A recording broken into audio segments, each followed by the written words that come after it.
Alright, so here we're doing a traditional Cuban pork dish called Lenchon Asado.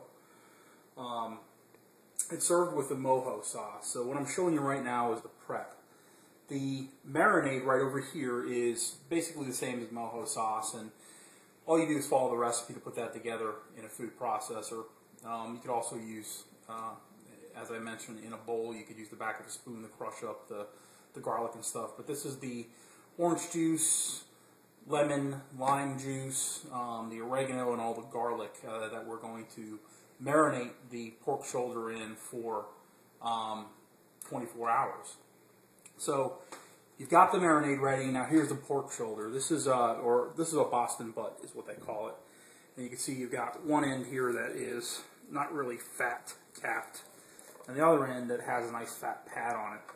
So what we want to do to tenderize the meat and make sure that all that nice marinade gets in there is basically take a small knife, and we're going to put tons of little cuts in it. I'm just going to drop the knife all over the pork like this to get small cuts in every piece of it, so that all that marinade will nicely absorb into the meat. So top and bottom, sides, it's important to get this all over the place. This is really going to let that mojo sauce flavor, that garlic and olive oil and oregano and cumin and the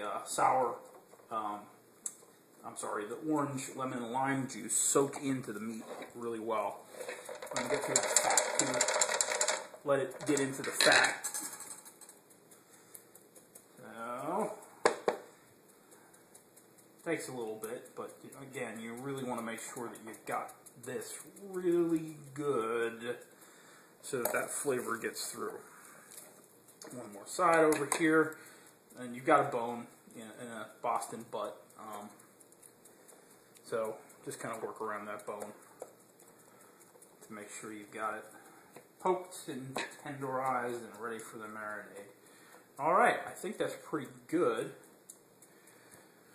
So, now we're going to take that pork and we're going to stick it into the marinade. Now this part is very, very, very straightforward. We're going to put this in our fridge, and it's going to be in there for 24 hours. What you want to do is every few hours, take this out, rotate it so that the whole darn thing gets really good in the marinade there. So you want to keep on flipping it and moving it and getting it so that it's fully covered. I have it in this really tight dish, so I get the maximum amount of coverage with that marinade that I have. So that's basically it for the prep.